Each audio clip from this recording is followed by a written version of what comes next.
정리를 엄청 열심히 했어요. 네, 여러분께서 조금 전까지 보신 그 그림이 미국 크리스티 경매에서 아까 말씀드린 대로 785억 원에 팔렸어요. 근데 이 그림은 우리가 직접 고흐의 그림처럼 모나리자의 그림처럼 직접 붓을 들고 캔버스에 그린 게 아니고 디지털 아트입니다. 그냥 JPG 파일 한 장이에요. 현찰이 아닌 NFT로 거래가 됐다는 것에 또 다른 상징적인 의미가 있고요. 크리스티 경매에서 조금 더 읽어드릴게요. 크리스티 경매는 1766년도에 설립된 세계에서 가장 유명한 예술품 경매 업체입니다. 이 그림을 그린 사람이 이름이 비플인데 디지털 아티스트 비플이에요. 이거고 본명은 마이크 윙켈만, 나이도 39, 미국 나이로 39이니까 우리 나이로 한 41, 40 정도 됐겠죠? 이 사람의 그림은 지금까지 실물이 아닌 NFT로 팔린 작품 중에 최고가이자 현존하는 작가, 우리 데이비드 호크니라는 분 아시죠? 그리고 제프 쿤스에 이어서 세 번째로 비싼 작품이라고 합니다. 다만 또 재밌는 건 이 쿤스와 호크니 작품은 수집가가 자기의 그림을 이제 산 그림을 호크니랑 쿤스가 직접 내놓은 게 아니라 그 예술품 수집가가 경매에 내놓은 것이어서 아무리 이렇게 비싸게 팔렸어도 호크니랑 제프 쿤스에게는 단 1푼도 한 푼도 돌아가지 못해요. 그런데 본인의 작품을 직접 이제 판매한 이 비플은 돈을 전부 받게 된 것에 있어요. 요것도 꼭 기억을 하셔야 돼요. 이거 기억하고 계세요. 근데 이 그림이 프리다 칼로, 우리가 정말 미술책에서 한 번쯤 봤을 살바도르 달리, 폴 고갱 등 이런 유명 화가 작품의 경매 낙찰가보다 훨씬 더 비싸게 팔린 거고요. 이 그림은 5,000일 매일 2007년 5월 1일부터 5,000일 동안 이 그림이 여기 하나하나가 있는데 이게 비플이라는 사람이 5,000일 동안 그린 5,000개의 그림을 묶어서 이렇게 모자이크처럼 만든 작품이에요. 그래서 작품 이름이 Every Day's the First 5,000 Days고요. 네, 이렇게 학도 빠짐없이 매일 디지털 아트를 그렸고 이것을 모자이크로 구성해서 경매에 내놓은 것이에요. 그래서 비플은 여기 안에 보면 하나가 있긴 한데 예전에 트럼프가 누워있는 10초짜리 디지털 영상을 만들었는데 요건 하나에 75억 원에 팔렸습니다. 그러니까 이 사람이 지금 평균 가격이 거의 6천만 원에서 1억 정도 된다고 해요. 1억 2천? 이 사람 완전 이제 신흥부자가 된 거죠. 그리고 또 다른 그림 하나 더 보여드릴게요. 이 사람 누굴까요? 아까 눈썰미가 좋으신 분은 빨리 봤을 텐데 이 사람은 일론 머스크의 여자친구예요. 여자친구인데 캐나다 가수이자 그런 디지털 아티스트인데 음악도 하고 그런 사람이에요. 이 사람이 그린 요런 게 있어요. 이게 디지털 영상인데 소리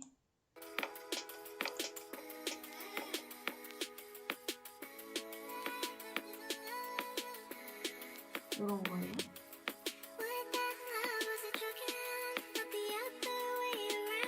ним프 전쟁, ним프 전쟁 이런 그림이에요. 10초짜리라도 내 10초짜리가 아니네. 요런 거 요거 10점을 팔았는데 요 10점을 65억 원에 우리 돈으로 65억 원에 팔았습니다. 대단하죠. 아주 둘이서 짝짝꿍이에요. 정말 한 명은 비트코인 가격 올리고 한 명은 그쵸. 델롱대, 요즘 델롱은 된다? 이런 생각이 들어요. 참 어떻게든 돈을 버는 것 같아요. 근데 그렇죠. 비트코인만 해도 머리 아픈데 도대체 이 NFT는 무엇일까? 왜 이토록 주목을 받는 것일까? 보겠습니다. 이 NFT는 쉽게 말해서 이렇게 디지털 원본 저작권이다. 디지털 공인인증서다. 이렇게 요거 하나만 기억하시면 돼요. 다 됐고 오늘은 요거 한 줄만 기억하셔도 되는데 일단 그 개념에 대해서는 디지털 콘텐츠 등의 예술 작품이 블록체인과 결합된 디지털 원본 저작권이라고 이해하면 쉽습니다. 이 펀저블 토큰의 반대 개념인 약자가 이렇게 돼요. non-fungible token. fungible token은 우리가 쓰는 지폐라고 보시면 되고 non-fungible token이 바로 이런 디지털 콘텐츠가 디지털 콘텐츠 등의 예술 작품이 블록체인과 결합된 것이다. 이렇게 대체 불가능한 토큰이다. 이렇게 보시면 되는데 그러면 이 토큰은 또 뭐냐? 특정 블록체인 플랫폼 기반 응용 서비스에서만 적용되는 암호화폐다. 좀 어렵죠? 조금 더 봐드릴게요.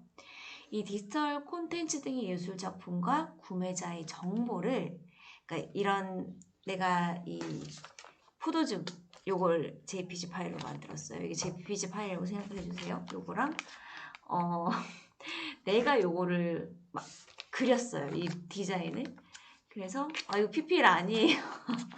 돈 주고 산 거고 제 책상 앞에 바로 있어가지고 네 요거를 블록체인에 담았어요. 블록체인이 그거잖아요. 그 원산지나 그런 거 짝퉁 같은 거 만들 수 없도록 고유 번호나 이런 걸 입력을 해서 절대로 위변조가 불가능하게끔 기록을 해둔 게 블록체인인데 이 작품을 블록체인 그 위에 얹어가지고 디지털 자산으로 바꾼 그런 암호화 기술이라고 하면 돼요.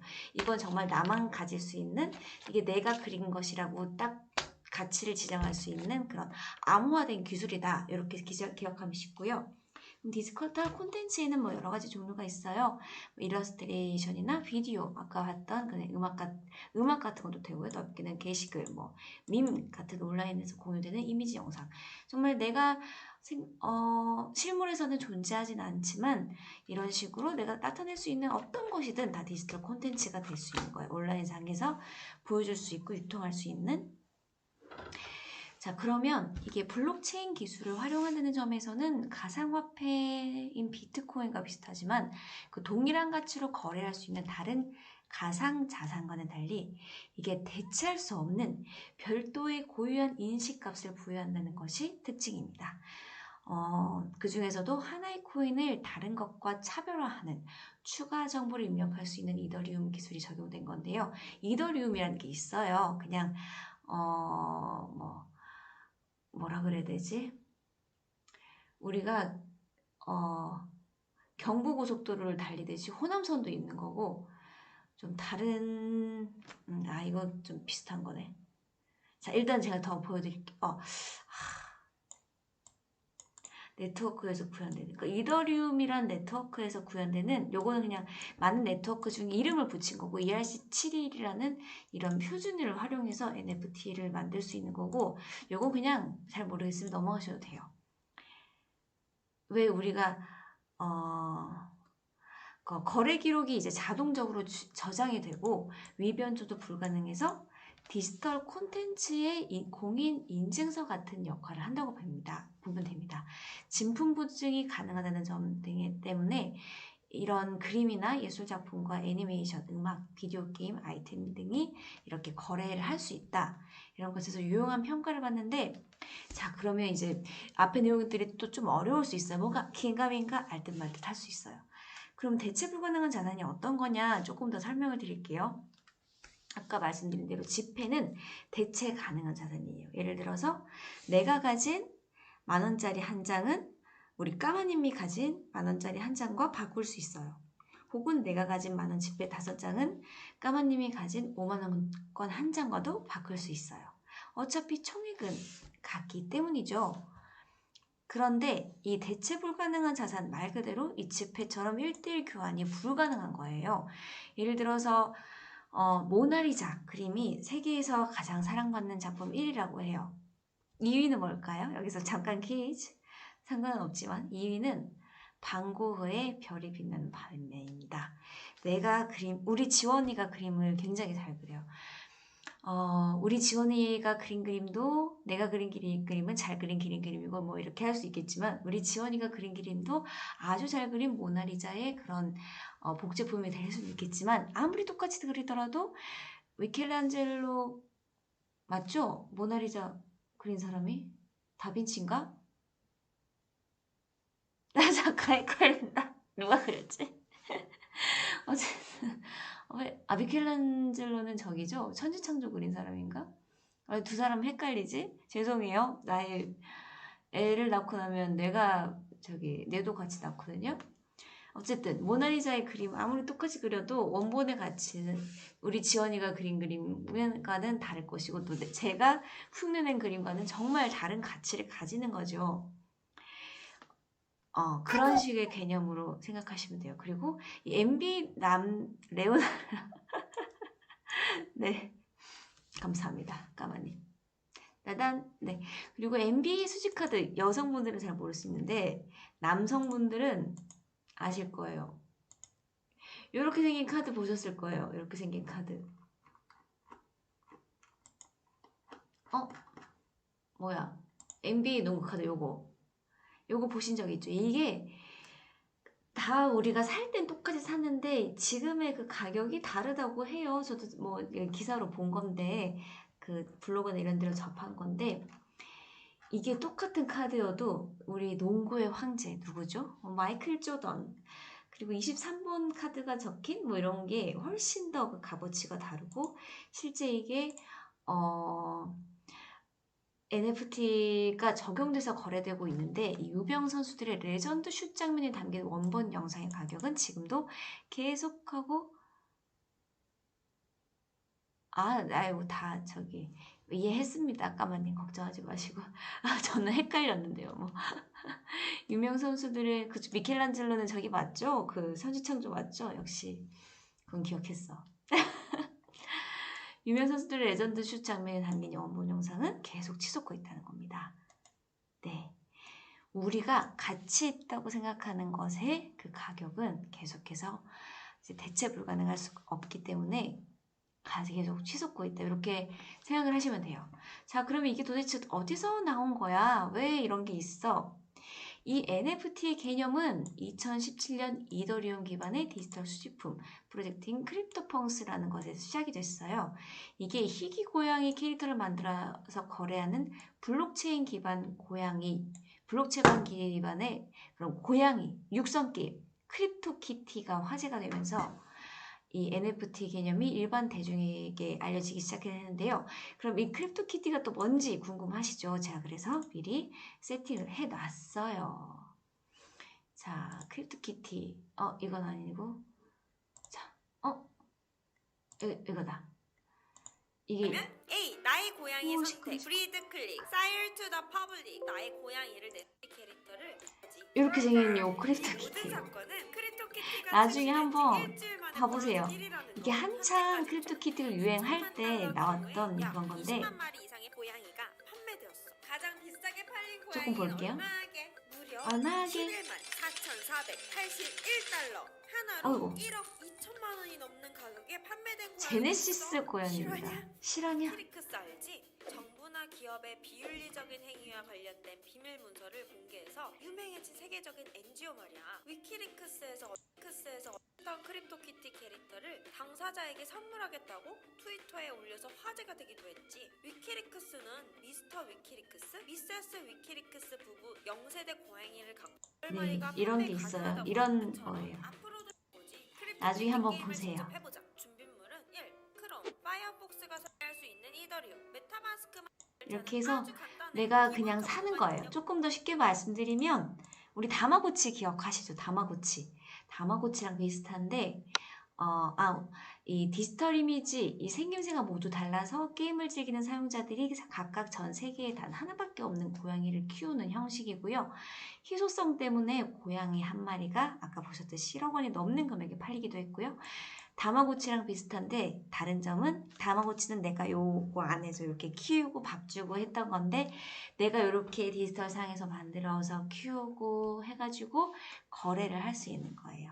당시에는 이게 굉장히 희귀했기 때문에 이걸 사면 가격이 무조건 올라갔다고 합니다. 그래서 사서 이렇게 재테크처럼 한 거죠. 자, 그럼 들으면 들을수록 왜 이런 짓을 할까? 도대체 왜 이런 걸 살까 싶어요.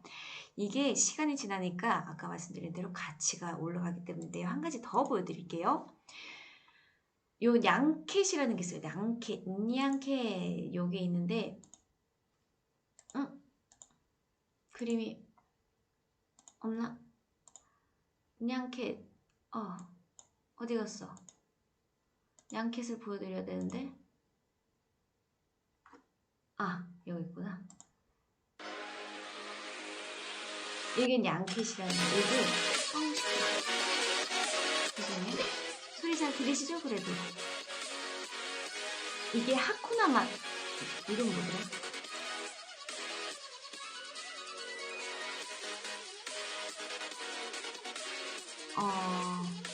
여기 있구나. 하츠네 미쿠네 이건 유명한 사람이 있나 보죠? 하츠네 미쿠네라는 건 이 뷰 보세요. 뷰 이렇게 조회수 이거 원본 오리지널 영상 이렇게 많이 본 거예요 지금까지.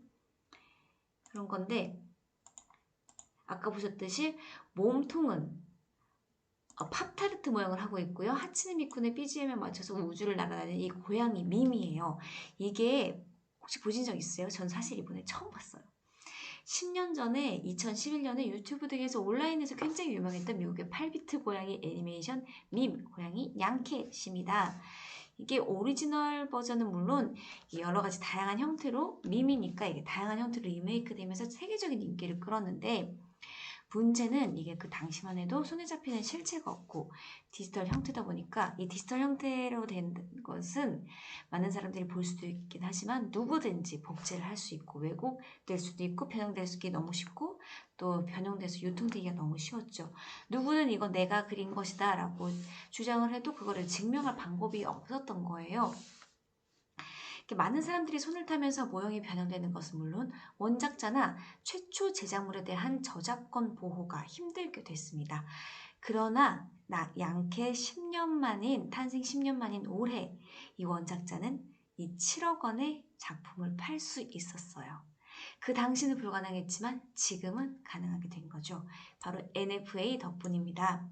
앞서 말씀드린 대로 이 복제나 미변조가 불가능한 NFT의 이 디지털 작품의 그림이 적용이 되면서 이 최초로 내가 제일 먼저 만약에 이걸 만들었다면 이 최초로 이 냥캣이라는 게 단 하나뿐인 작품이 된 거예요. 복제품 말고 내가 한 거라는 증명만 할 수 있다면 증명을 했겠죠. 이분은. 그래서 단 하나뿐인 작품이 됐고 그래서 이것이 원본이다 라고 인증하며 팔 수 있었던 거예요. 내가 인증을 했더니 이걸 해서 팔 수 있었던 거고 이렇게 디지털 콘텐츠가 NF화되면서 그 자산은 갤러리에서 거래되는 그림처럼 이 세상에서 단 하나만 존재하는 것이 됐고요.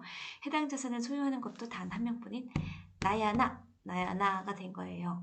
NFT의 암호화폐된 거래를 통해서 그리고 이거를 그러면 거래대가 될 때는 이걸 증명하기 힘들잖아요. 유명한 사람이 아닌 이상에서요. 그러면 요게 나의 그 암호화된 정보가 있기 때문에 그 진품 여부를 확인할 수 있어서 나중에는 이게 뭐 더 인기가 나중에 크게 되면 70억에 또 700억에 판매를 할 수도 있겠죠. 도대체 무슨 의미가 있니? 또 한번 조금 더 보면 NFT 시장이 지난해부터 급격히 성장을 하고 있어요. 약간의 그런 코인 버블 이런 것과도 맞는 것 같은데 NFT 시장 사이트 이 nonfungible.com과 BNP 파리바의 라틀리에 뭐 이런 게 있나 봐요. 이렇게 좀 코인 사이트 이런 게 있나 봐요. 따르면 NFT 시장 규모는 지금 현재 3,824억 4,700만 달러 규모. 이걸 돈으로 계산하니까 이렇게 되더라고요. 그래서 이게 2002년 전만 해도 4,100만 달러에 그쳤는데 거의 이제 10배 가까이 커진 거죠. 앞에 이제 정말 10배가 커진 거예요. 2년 만에. NFT를 가장 반기는 이들이 바로 디지털 아티스트가 되겠죠. 지금까지 이 디지털 아티스트들은 예술품으로 수익을 내기 위해서는 임쇄분이나 문구류, 의류, 음반 등 실제 세상에 존재하는 손에 잡히는 무언가를 만들어야 됐어요. 아무리 내가 디지털 아티스트여도 어쨌거나 저쨌거나 액자 안에 넣을 수 있는 형태로, 전시 가능한 형태로, 만질 수 있는 형태로 만들어야 됐습니다. 그래야 하면 이걸 팔아서 작품을 소유할 수 있게끔 작품을 사간 사람이 소유할 수 있도록 해야 했죠. 온라인상에 전시되어 있는 그림, 비디오, 음원 등은 예술가의 포트폴리오나 카탈로그 같은 역할만 할 뿐더러 이제 마음만 먹으면 얼마든지 자신의 컴퓨터에 저장할 수 있고 내가 이거 그림판에 복사해서 붙일 수 있잖아요. 아까 그 785짜리도. 근데 다른 게 없잖아요. 어차피 파일이니까. 이게 막 움직이는 영상도 아니고 움직이는 영상도 녹화를 할 수 있어요. 네, 그래서 물론 IP를 추적하면 다 알겠지만 언제든지 복제를 할 수 있다는 거. 내 컴퓨터에 저장할 수 있고 심지어 모단으로 복제해 유통을 할 수 있습니다. 내 컴퓨터에 저장해 이렇게 바탕화면에 깔아놓으면 난 그냥 보면서 만족을 하는 거죠. 그런데 또 이런 불법 복제의 경우 저작권법에 따라 처벌을 당연히 받아요. 그런데 내가 그린 그림을 누군가 막 복제해서 유통을 하고 있어. 그러면 내가 이 사람을 신고를 해서 당연히 처벌을 받긴 할 수는 있어요. 근데 이 과정이 너무 어려운 거죠. 이를 위해서는 원작자가 사전에 저작권을 등록을 해 놓은 상태여야 하고 그러면 이게 내가 그린 그림이다 라고 정말 증명을 하기 위해서 증명서를 제출하는 등 복잡한 법적 과정을 거쳐야 합니다. 하지만 NFT가 대중화되고 디지털 아트를 거래하는 수단으로 자리를 잡는다면 아까 말씀대로 저작권 보호가 훨씬 수월해지고요. NFT 안의 정보가 예술품의 소유 사실과 소유권을 명시하기 때문에 디지털 아트를 굳이 물리적인 상품으로 만들 필요도 없어요. NFT가 적용된 작품을 사면 그럼 어떻게 될까요? USB와 함께 인증서를 동봉해서 보내준다고 해요. 그리고 앞서 말씀드린 비플 같은 경우는 6천만 원에서 1억 5천만 원 사이에 거래가 되고 있고요. 이게 최소 정말 5천 개의 그림을 그린 거잖아요. 지금도 매일 그리고 있다고 하니까 거의 신흥 재벌 수준입니다. 하나만 팔면 판매될지 안 될지 모르겠지만 어쨌든 팔면 이 금액에서 거래가 되고 있으니 장난 아닌 거죠. 이제 정말 저작권이 보호받는 그런 시대가 된 거고 또 다른 거 제가 아까 기억하라고 하셨던 거 여기서는 이제 기억해 두셨을까요? NFT는 원작자의 권리도 보호해주지만 작품이 재판매될 때마다 10%의 정도의 저작료가 원작자에게 계속 돌아간다는 것에 있죠. 아까 호크니 작품이나 제프 콘스의 작품은 수집가가 내놔서 수집가에게 돌아갔어요. 호크니랑 제프 콘스에게는 그 금액이 돌아가지 않았습니다. 하지만 내가 만약에 비플의 그림을 785원에 샀어.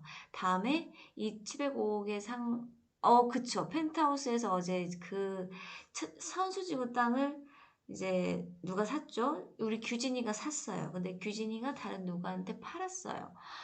그러면 700, 그 다른 누구에 팔다 하더라도 천수지구에 원래 가지고 있던 규진이가 그 땅을 사들인 그 누군가, 그 원래 땅 주인에게 오윤이가 되나요? 심수련이 되나요? 그 사람에게 10%의 그 땅 저장료, 본래 땅값이 계속 돌아가는 거예요. 원작자, 내가 발굴한 이 원래 주인한테 계속 돌아가는 거예요. 그래서 이 비플이 이렇게 얘기를 합니다.